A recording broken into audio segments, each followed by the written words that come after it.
نحمده ونستعينه ونستغفره ونؤمن به ونتوكل عليه ونعوذ بالله من شرور أنفسنا ومن سيئات أعمالنا من يهده الله فلا مضل له ومن يضلل فلا هادي له ونشهد أن لا إله إلا الله وحده لا شريك له ونشهد أن سيدنا ومولانا محمدا عبده ورسوله صلى الله عليه وعلى آله وصحبه وبارك وسلم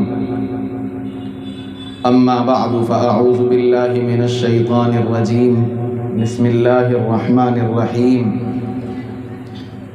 الف لام را تلك آيات الكتاب وقرآن مبين وقال تعالى وَنُنَزِّلُ مِنَ الْقُرْآنِ مَا هُوَ شِفَاءٌ وَرَحْمَةٌ لِّلْمُؤْمِنِينَ وَلَا يَزِيدُ الظَّالِمِينَ إِلَّا خَسَارًا وقال سيدنا محمد صلی اللہ علیہ وسلم خيركم من تعلم القرآن وعلمه او كما قال علیہ الصلاۃ والسلام۔ دیار عشق میں اپنا مقام پیدا کر، دیار عشق میں اپنا مقام پیدا کر، نیا زمانہ نئے صبح و شام پیدا کر۔ خدا اگر دل فطرت شناس دے تجھ کو، خدا اگر دل فطرت شناس دے تجھ کو، سکوت لالہ و گل سے کلام پیدا کر۔ اٹھا نہ شیشہ گرانے فرنگ کے احسان،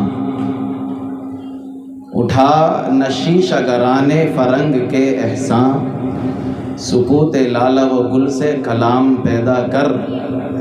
تیرا طریق امیری نہیں فقیری ہے، تیرا طریق امیری نہیں فقیری ہے، خودی نہ بیچ غریبی میں نام پیدا کر۔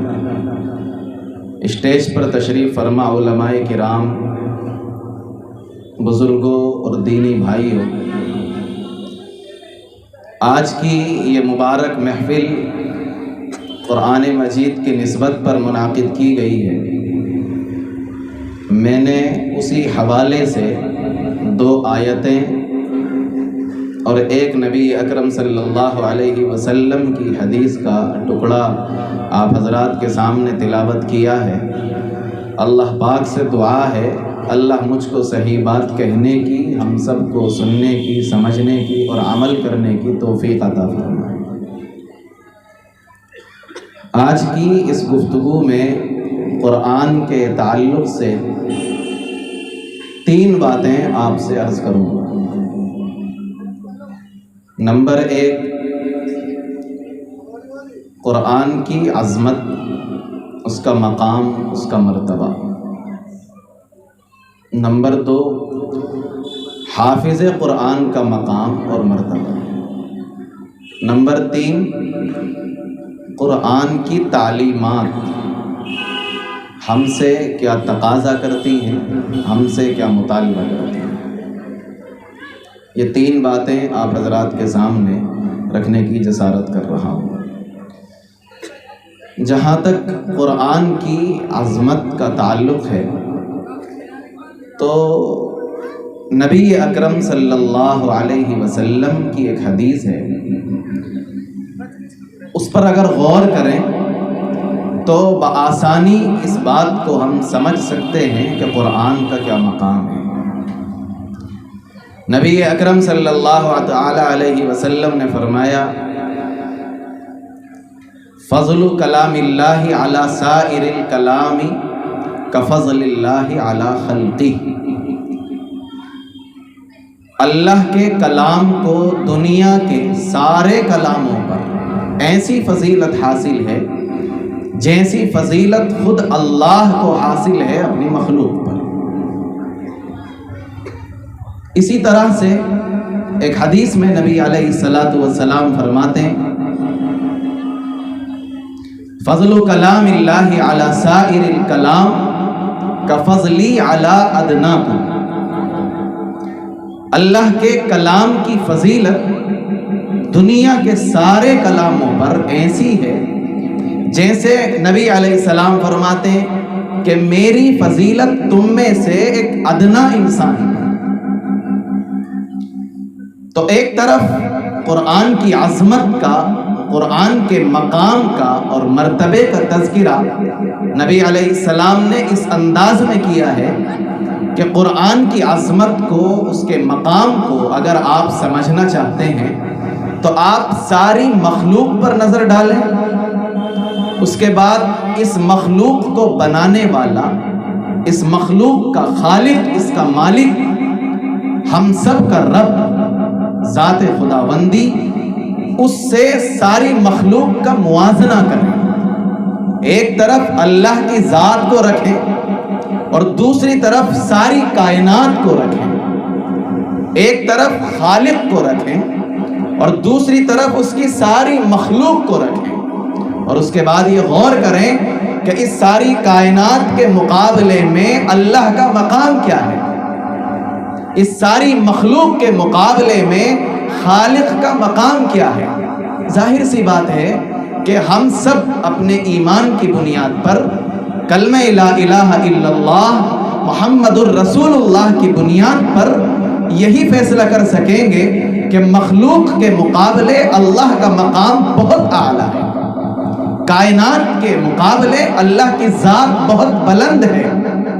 نبی علیہ السلام نے فرمایا کہ اگر اللہ کے کلام کا اندازہ لگانا چاہتے ہو تو اسی طرح سے اندازہ لگا سکتے ہو کہ جیسے ساری مخلوق کے مقابلے میں خالق کا مقام ہے، جیسے ساری کائنات کے مقابلے میں اللہ کا مقام ہے، ویسے ہی دنیا کے سارے کلاموں کے مقابلے میں اللہ کے کلام کا مقام اور مرتبہ ہے۔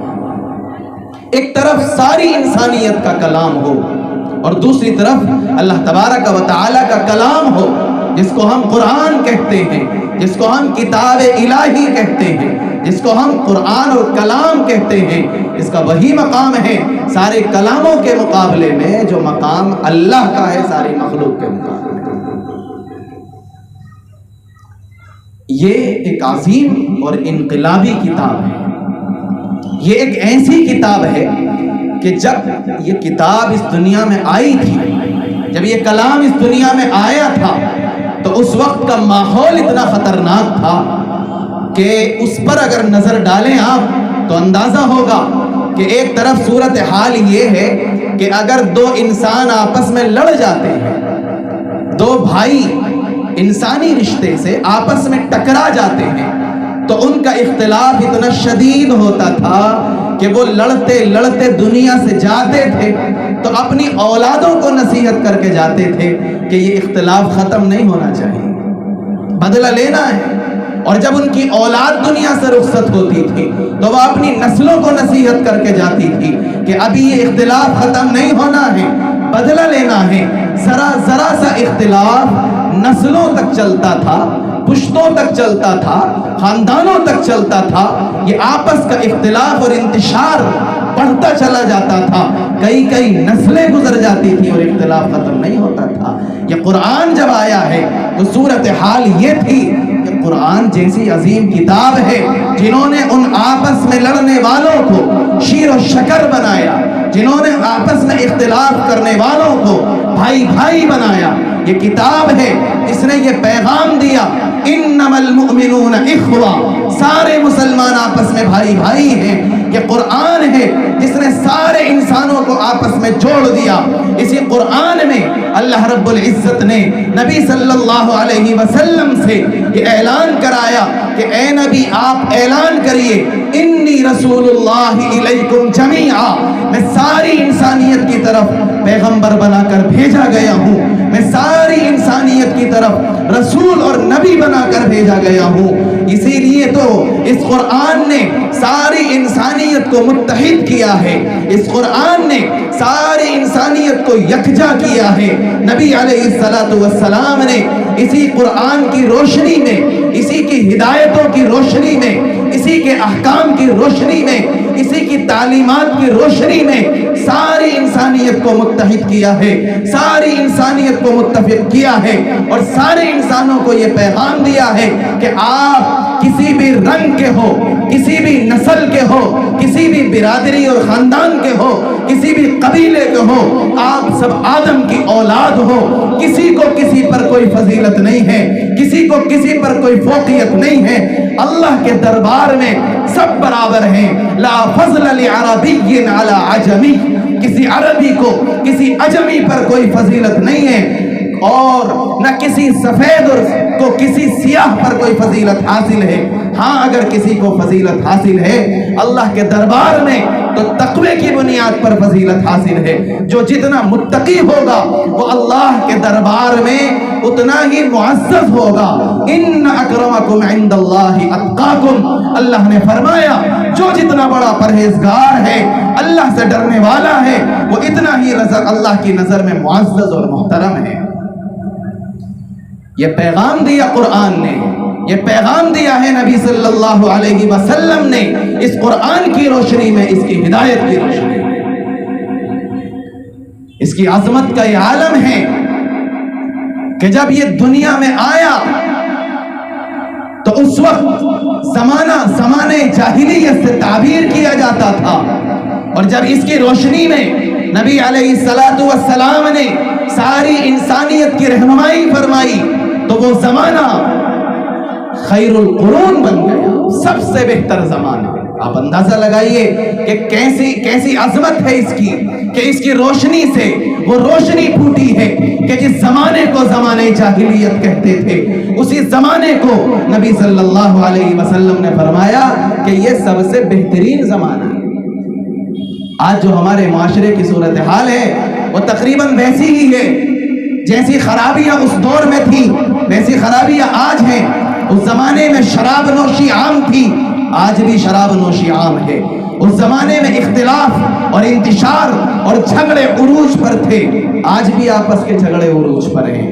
اس زمانے میں ہمارے گھروں کے اندر اگر بچی پیدا ہوتی تھی، بیٹی اگر دنیا میں آتی تھی تو ہمارے چہروں کے رنگ بدل جاتے تھے، انسانیت پریشان ہو جاتی تھی۔ قرآن کہتا ہے اذا بشر احدهم بالانثى ظل وجهه مسودا وهو كظيم، کہ جب کسی سے بتلایا جاتا تھا کہ آپ کے گھر میں بیٹی آئی ہے، اسے خوشخبری دی جاتی تھی کہ ایک لاڈلی آئی ہے، تو اس کا چہرہ غم کی وجہ سے سیاہ ہو جاتا تھا۔ آج بھی ہمارے معاشرے کا حال یہی ہے کہ جب ہم کو معلوم ہوتا ہے ہمارے گھر میں کوئی ننھی پری آئی ہے، ہمارے گھر میں کوئی بیٹی آئی ہے، ہمارے گھر میں اللہ کی رحمت آئی ہے، تو آج بھی ہمارے چہرے کا رنگ بدل جاتا ہے، آج بھی ہم احساس کمتری کا شکار ہو جاتے ہیں، آج بھی ہم پریشان ہو جاتے ہیں کہ اللہ نے یہ کیا دے دیا۔ تو وہ معاشرہ جیسا تھا آج بھی ویسا ہی معاشرہ بن چکا ہے۔ وہاں بھی سودی کاروبار تھا، یہاں بھی سودی کاروبار ہے، وہاں بھی شراب نوشی تھی، یہاں بھی شراب نوشی ہے، وہاں بھی جھگڑے تھے، یہاں بھی جھگڑے ہیں، وہاں بھی لڑکی کو برا سمجھا جاتا تھا، یہاں بھی لڑکی کی پیدائش کو برا سمجھا جا رہا ہے۔ اس دور میں اگر انقلاب آیا تھا، اگر معاشرہ بدلا تھا، اگر انسانیت کی اصلاح ہوئی تھی تو قرآن مجید نے کی تھی، کلام الہی نے کی تھی، نبی علیہ السلام نے قرآن کے ذریعے سے کی تھی۔ آج بھی اگر یہ معاشرہ سنبھلے گا، سدھرے گا، اس کی اصلاح ہوگی تو اسی قرآن کی روشنی میں ہوگی۔ قرآن کی روشنی میں اگر ہم چلیں گے تو معاشرہ سنبھل سکے گا، اور اگر قرآن کو پس پشت ڈال، یہ مقام ہے قرآن کا کہ یہ ان لوگوں کے درمیان میں آیا تھا جو لڑتے جھگڑتے تھے، اس نے شیر و شکر بنا دیا ان لوگوں کو۔ یہ مقام ہے اس قرآن کا جس کی عظمت سے ہم غافل ہیں، جس کو پڑھنے سے ہم غافل ہیں، جس پر ہماری کوئی نظر نہیں ہے۔ دنیا کی تعلیم ہماری نگاہوں کا مرکز ہے، دنیا کی ترقیات ہماری نگاہوں کا محور ہے۔ کہاں ہے ہماری توجہ؟ اللہ نے ساری ترقیات قرآن میں رکھی ہیں، اللہ نے ساری ضلالتوں کے حوالے سے نور اور روشنی قرآن میں رکھی ہے، اور ہم قرآن کو پس پشت ڈالے ہوئے ہیں اور دنیا کی چمک دمک میں مصروف ہیں۔ یہ مقام ہے قرآن کا کہ یہ ان لوگوں کے درمیان میں آیا تھا جو لڑتے جھگڑتے تھے، اس نے شیر و شکر بنا دیا ان لوگوں کو۔ یہ مقام ہے اس قرآن کا، جس کی عظمت سے ہم غافل ہیں، جس کو پڑھنے سے ہم غافل ہیں، جس پر ہماری کوئی نظر نہیں ہے۔ دنیا کی تعلیم ہماری نگاہوں کا مرکز ہے، دنیا کی ترقیات ہماری نگاہوں کا محور ہے۔ کہاں ہے ہماری توجہ؟ اللہ نے ساری ترقیات قرآن میں رکھی ہیں، اللہ نے ساری ضلالتوں کے حوالے سے نور اور روشنی قرآن میں رکھی ہے، اور ہم قرآن کو پس پشت ڈالے ہوئے ہیں اور دنیا کی چمک دمک میں مصروف ہیں۔ جہاں روشنی تھی، جہاں ہدایت تھی، ہم نے اس کو چھوڑ دیا ہے، تو ضلالت، خاری، ذلت، رسوائی، یہ سب ہماری زندگی کا مقدر بن گیا ہے۔ بزرگوں، ہماری ذمہ داری ہے کہ ہم قرآن کے مقام کو سمجھ کر اپنی زندگی قرآن کے سانچے میں ڈھالیں اور ہم اپنے آپ کو قرآن کی روشنی میں آگے بڑھائیں، تبھی ہمارے لیے دنیا اور آخرت کی کامیابی مقدر ہو سکتی ہے۔ جہاں تک حافظ قرآن کا مسئلہ ہے کہ اس کا کیا مقام ہے، اس کے مقام پر اگر گفتگو کی جائے تو احادیث کا اتنا ذخیرہ ہے کہ اگر صرف حدیث کا ترجمہ کر کے بات کی جائے تب بھی بہت طویل وقت درکار ہے۔ آج ایک بچہ حافظ قرآن ہوا جس کی نسبت پر یہ پروگرام منعقد ہو رہا ہے، اس کے لیے کیا فضیلتیں اور اس کے والدین کے لیے کیا فضیلتیں۔ حدیث پاک کے اندر آتا ہے کہ جس بچے نے حفظ قرآن کر لیا، کل قیامت میں اس کے والدین کے سر پر ایسا تاج رکھا جائے گا جس کی چمک اور روشنی یہ آسمان پر جو سورج چمک رہا ہے اس سے کہیں زیادہ ہوگی،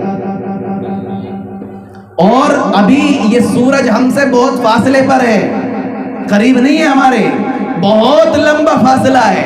حدیث میں الفاظ یہ ہیں کہ جب آپ اس سورج کو تصور کر لیں کہ یہ آپ کے آنگن میں اتر آیا ہے تب اس کی روشنی کا کیا عالم ہوگا۔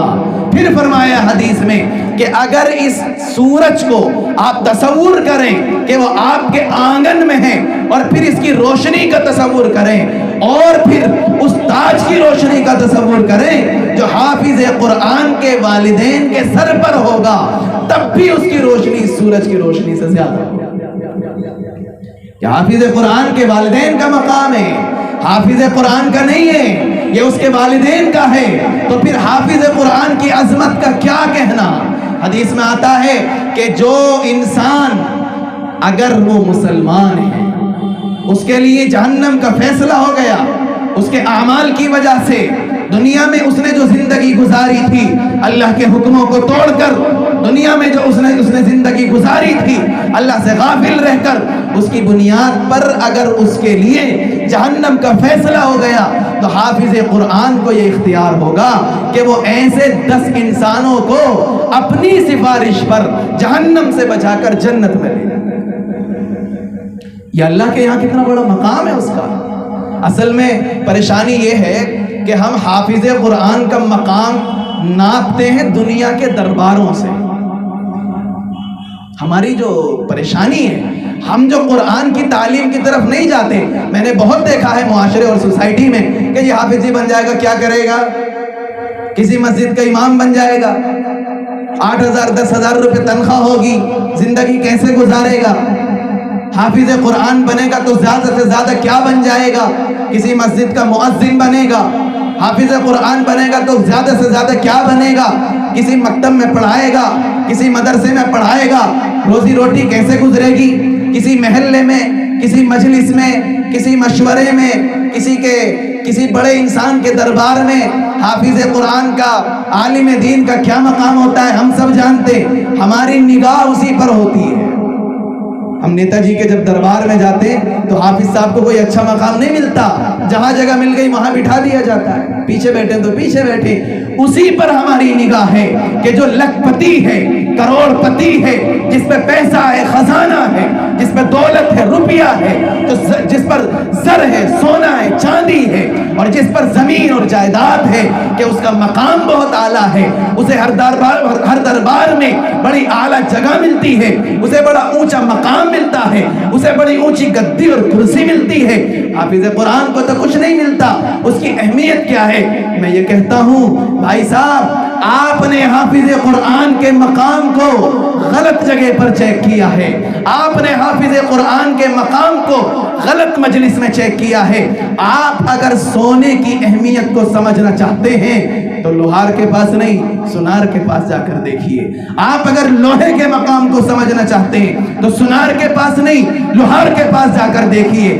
آپ نے دنیا کے درباروں میں حافظ کے مقام کو چیک کیا ہے کہ مالدار کے دربار میں کوئی حیثیت نہیں، نیتا جی کے دربار میں کوئی حیثیت نہیں، منتری جی کے دربار میں کوئی حیثیت نہیں، فلاں صاحب کے دربار میں کوئی حیثیت نہیں۔ ارے اللہ کے دربار میں جا کے دیکھو، مسجد میں جا کے دیکھو، نیتا جی بھی آئیں گے تو پچھلی صف میں جائیں گے، وقت سے پہلے آئیں گے تو اگلی صف ملے گی، ورنہ پچھلی صف میں جائیں گے۔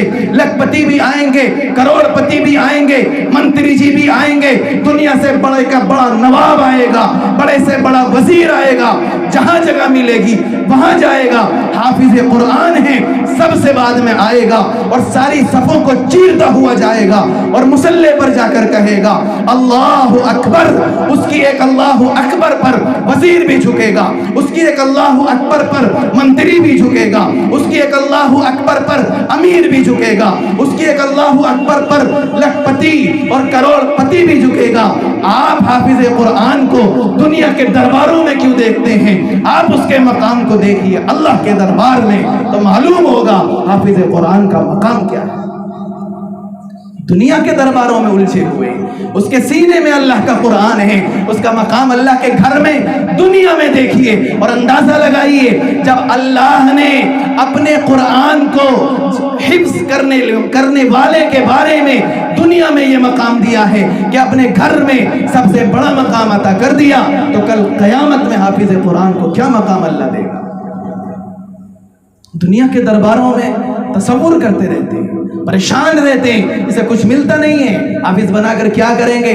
حافظ بنا کر نبی پاک صلی اللہ علیہ وسلم کا مصلی ملے گا، حافظ بنا کر نبی صلی اللہ علیہ وسلم کی مسند ملے گی، درس قرآن ملے گا، درس حدیث ملے گا، امامت ملے گا، مؤذنی ملے گی۔ اور مؤذن کا مقام چھوٹا ہوتا ہے، حدیث پاک میں فرمایا گیا اطول الناس یوم القیامت المؤذنون، قیامت کے دن اللہ کے یہاں اطول الناس اعناقا، لمبی گردن والے ہوں گے۔ لمبی گردن کا مطلب مقام اتنا بلند ہوگا کہ جیسے کسی کی گردن لمبی ہو تو دور سے نظر آ جائے، ویسا ان کا مقام ہوگا کہ دور سے ان کا مرتبہ کل قیامت میں نظر آ جائے۔ مؤذن کا مقام چھوٹا ہے۔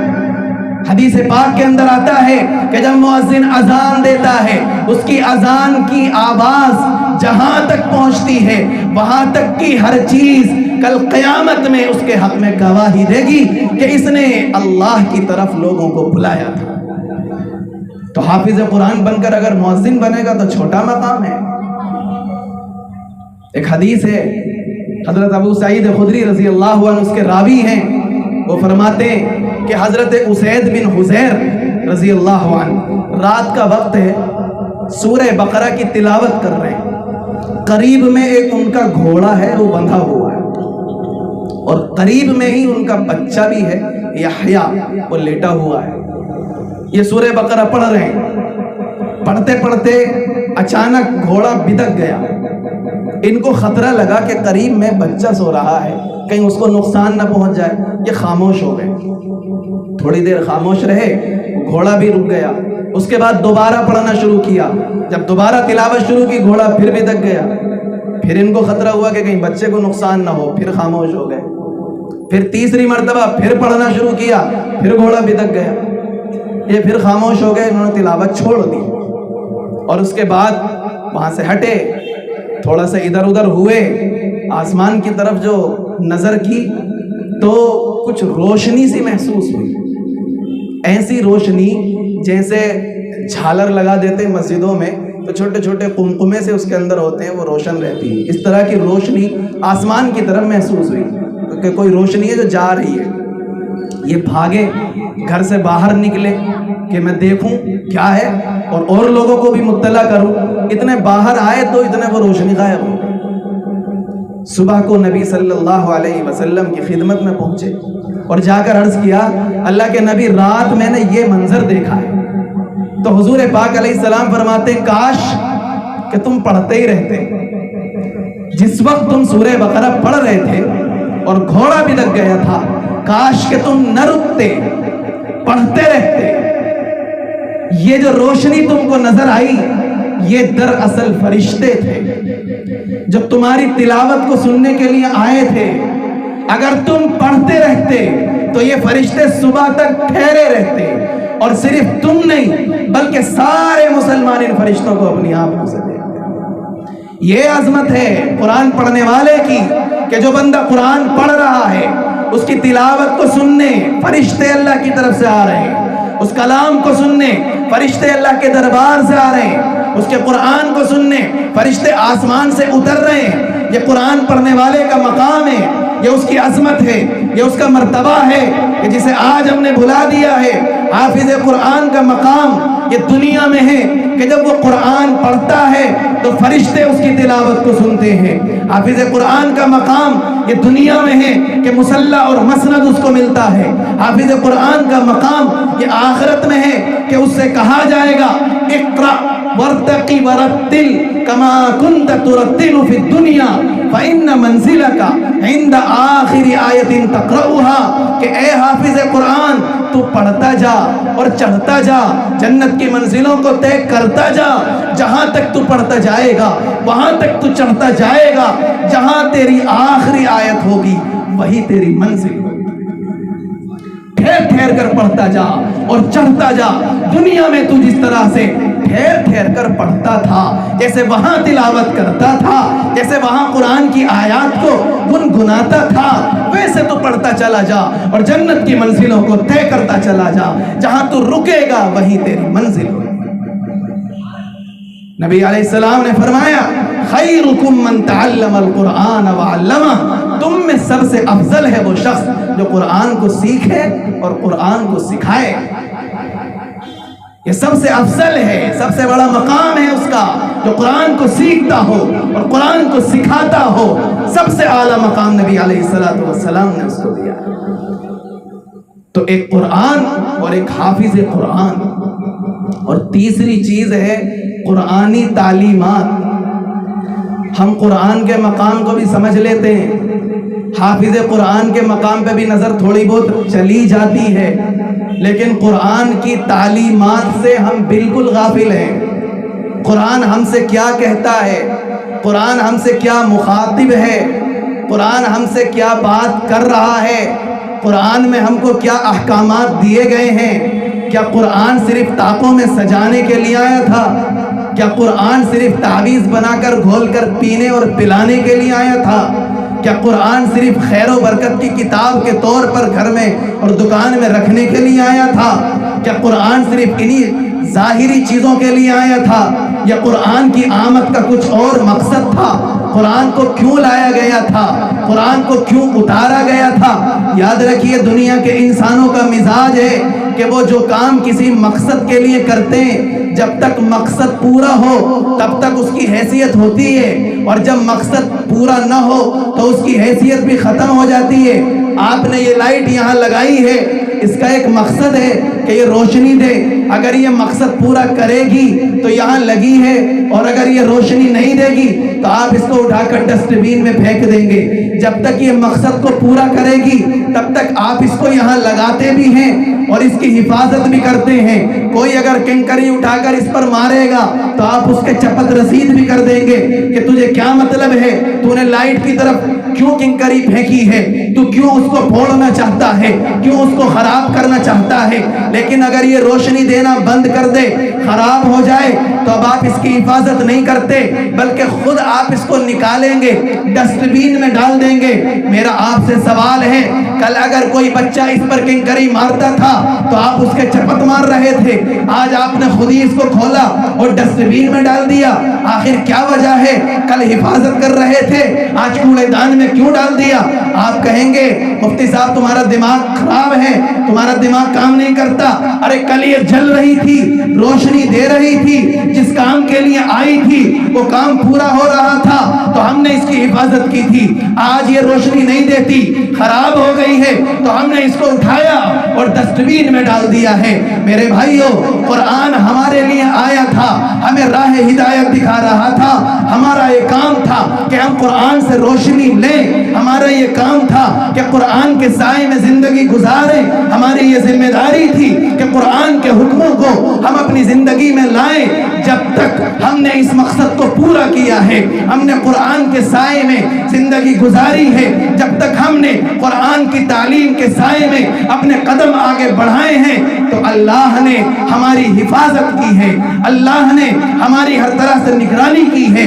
اللہ نے یہ دیکھا ہے کہ اس کی طرف کوئی ترچھی نگاہ اٹھاتا ہے, اللہ نے اس کو ذلیل کیا ہے. اس کی طرف کوئی برا ہاتھ بڑھاتا ہے, اللہ نے اس کو خار کیا ہے. لیکن آج ہمیں کوئی ذلیل کرے, ہمیں کوئی خار کرے, ہمیں کوئی رسوا کر دے, ہمیں کوئی مار دے, ہم پر ظلم کے پہاڑ توڑ دے, ہم پر ستم کے پہاڑ توڑ دے, کوئی مدد نہیں آتی, اللہ کا کوئی سہارا نہیں آتا, ہمارا کوئی پرسان حال نہیں, ہمارا کوئی محافظ نہیں. اس لیے کہ ہم اس ٹیوب لائٹ کی طرح ہیں جو روشنی دینا بند کر چکی ہے. اب ہمیں اٹھایا گیا ہے, کوڑے دان میں ڈال دیا گیا ہے. کوئی تھوکے, کوئی لات سے ٹھوکر مارے, کوئی فرق نہیں پڑتا.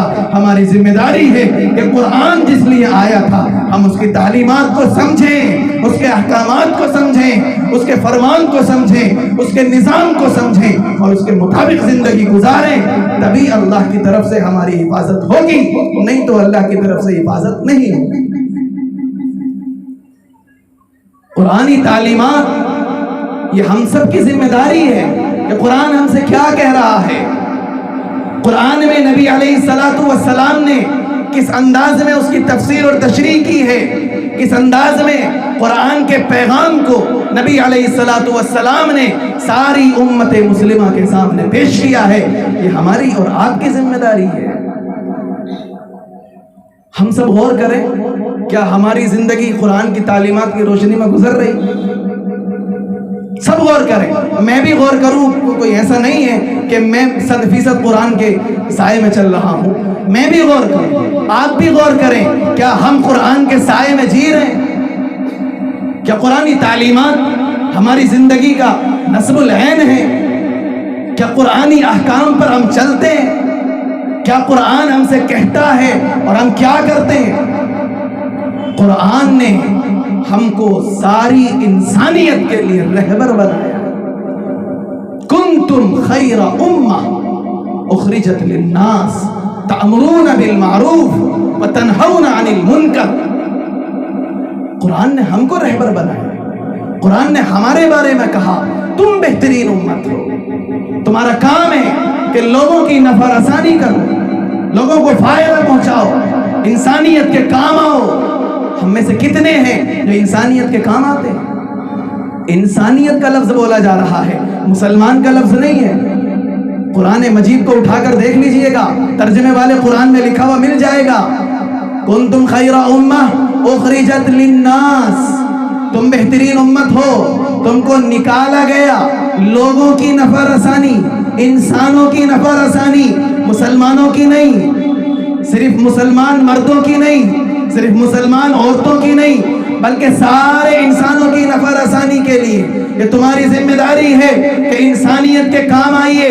مجھے افسوس ہوتا ہے یہ کہتے ہوئے کہ قرآن مجید کو ہم نے مسلمانوں کی کتاب سمجھا ہے, اہل ایمان کی کتاب سمجھا ہے. قرآن مجید صرف ایک مذہب کی کتاب ہے, قرآن مجید صرف اہل ایمان کی کتاب ہے. ہم نے اتنا بڑا جرم کیا ہے یہ کہہ کر کہ ساری انسانیت کو ہم نے قرآن سے کاٹ دیا ہے. ہمارا جرم عظیم ہے. یاد رکھیے, قرآن صرف مسلمانوں کی کتاب نہیں ہے, قرآن ساری انسانیت کی کتاب ہے. ہم نے قرآن کو صرف مسلمانوں کی کتاب کہہ کر دائرہ محدود کر دیا. ہم نے دوسروں کو پہلے کہہ دیا کہ اس کتاب سے آپ کا کوئی لینا دینا نہیں ہے, یہ تو ہماری کتاب ہے. ایسا نہیں ہے. قرآن آیا ہے ساری انسانیت کے لیے آیا ہے، کسی ایک علاقے کے لیے نہیں آیا، کسی ایک صوبے اور ملک کے لیے نہیں آیا، صرف خطہ عرب کے لیے نہیں آیا، کسی ایک مہینے یا کسی ایک سال کے لیے نہیں آیا۔ قرآن آیا ہے مشرق سے لے کر مغرب تک، شمال سے لے کر جنوب تک، سارے خطوں کے لیے آیا ہے، اور نبی علیہ السلام کی آمد سے لے کر قیامت تک کے انسانوں کے لیے آیا ہے۔ آپ مجھے بتلائیں گے کہ کیا نبی صلی اللہ علیہ وسلم صرف مسلمانوں کے پیغمبر ہیں یا ساری انسانیت کے پیغمبر ہیں؟ آپ بتائیں، میرے اور آپ کے نبی ہیں یا سارے انسانوں کے نبی ہیں؟ کیا خیال ہے؟ حضور پاک صلی اللہ علیہ وسلم صرف ہمارے نبی ہیں یا ساری انسانیت کے؟ ارے بتاؤ بھائی، قرآن کہہ رہا ہے پکار پکار کر، انی رسول اللہ الیکم جمیعا، اے نبی اعلان کریے سارے انسانوں کی طرف نبی بنا کر بھیجا گیا ہوں، انی رسول اللہ الیکم، تم سب کی طرف، جمیعا تم سب کی طرف نبی بنا کر بھیجا گیا ہوں۔ تو صرف ہمارے ہیں؟ ساری انسانیت کے پیغمبر، اور جس کتاب کو لائیں، جب حضور ساری انسانیت کے نبی، تو جس کتاب کو لائے وہ کتاب بھی ساری انسانیت کے لیے ہے۔ کتاب انزلناہ الیک لتخرج الناس من الظلمات الی النور۔ علماء بیٹھے پیچھے پوچھ لیجئے، اللہ فرماتے ہیں یہ کتاب ہے، قرآن مجید کتاب، یہ کتاب ہے، انزلناہ الیک، اے نبی ہم نے نازل کیا ہے آپ کی طرف۔ اس کتاب کو کیوں نازل کیا ہے؟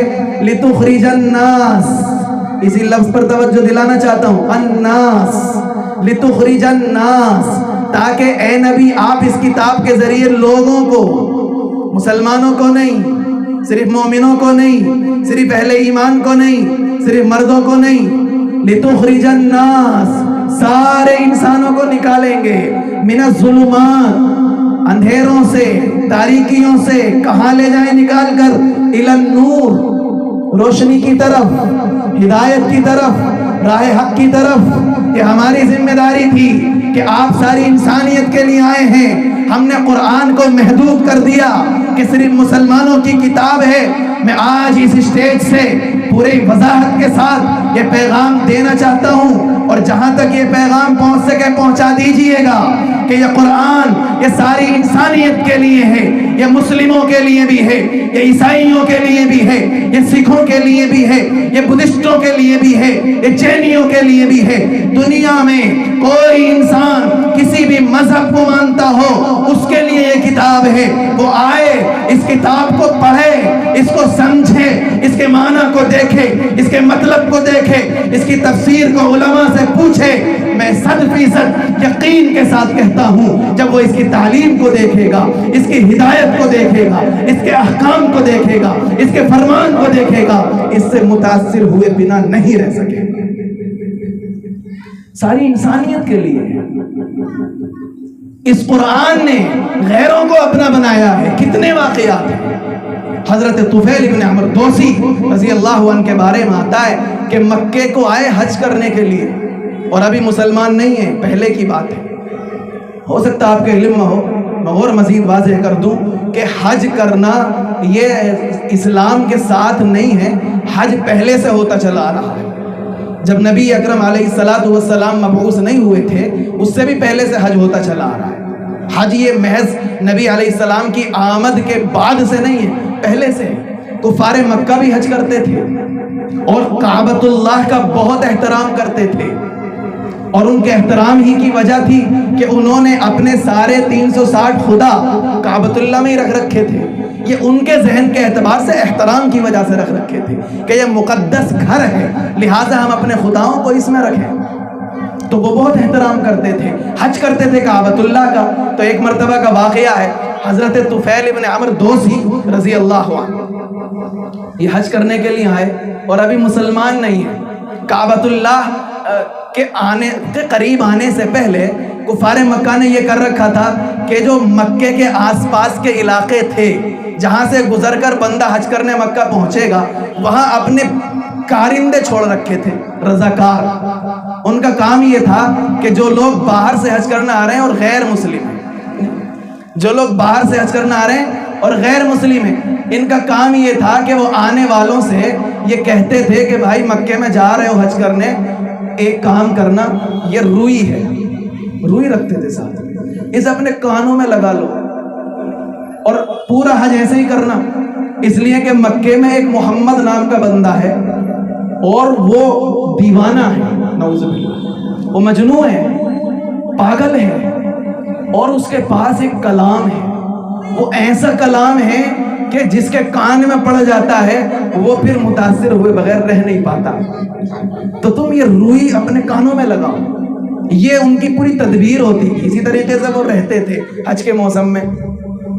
چنانچہ جب حضرت طفیل ابن عمرو دوسی رضی اللہ عنہ جب یہ آ رہے ہیں تو انہیں ملے کچھ لوگ، انہوں نے ان کو روئی دی کہ انہیں اپنے کانوں میں لگا لو، وہ جادوگر ہے، اس سے بچ کے رہنا. چنانچہ کانوں میں روئی لگا کے چلے گئے. حج کر رہے ہیں، طواف ہو رہا ہے، کانوں میں روئی ہے. نبی صلی اللہ علیہ وسلم بھی کہیں سے آئے، تشریف لائے، حضور بھی کعبۃ اللہ کے آس پاس آ گئے، قرآن مجید کی تلاوت شروع کی. اب یہ جو طفیل ابن عمرو دوسی ہیں، یہ اپنے قبیلے کے سردار تھے، بڑے تھے بہت. انہیں خیال آیا کہ میں کوئی بے وقوف ہوں، پاگل ہوں، دیوانہ ہوں، ارے میں اچھا خاصا سمجھدار انسان ہوں، اپنے قبیلے کا سردار ہوں، میں نے بلا وجہ روئی لگا رکھی ہے. ارے میں کوئی بے وقوف انسان ہوتا تو ٹھیک ہے، میں ان کی بات سے متاثر ہو جاتا، میں تو سمجھدار ہوں، کانوں میں آواز چلی بھی جائے گی تو کیا ہے، اچھی ہوگی تو قبول کر لینے میں برائی کیا ہے، اور بری ہوگی تو کیوں قبول کروں گا، میں بے وقوف ہوں، سمجھدار ہوں، سوچوں گا، دیکھوں گا، اگر بیکار سی بات ہوگی تو نہیں قبول کریں گے، اچھی سی ہوگی تو قبول کرنے میں برائی کیا ہے. تو انہوں نے اس خیال کے آنے کے بعد اپنے کان سے روئی نکال کر پھینک دی. حضور پاک علیہ السلام وہاں تلاوت کر رہے ہیں، حضور کی آواز کانوں میں جا رہی ہے. آپ اندازہ لگائیے کلام کس کا ہے، اللہ کا.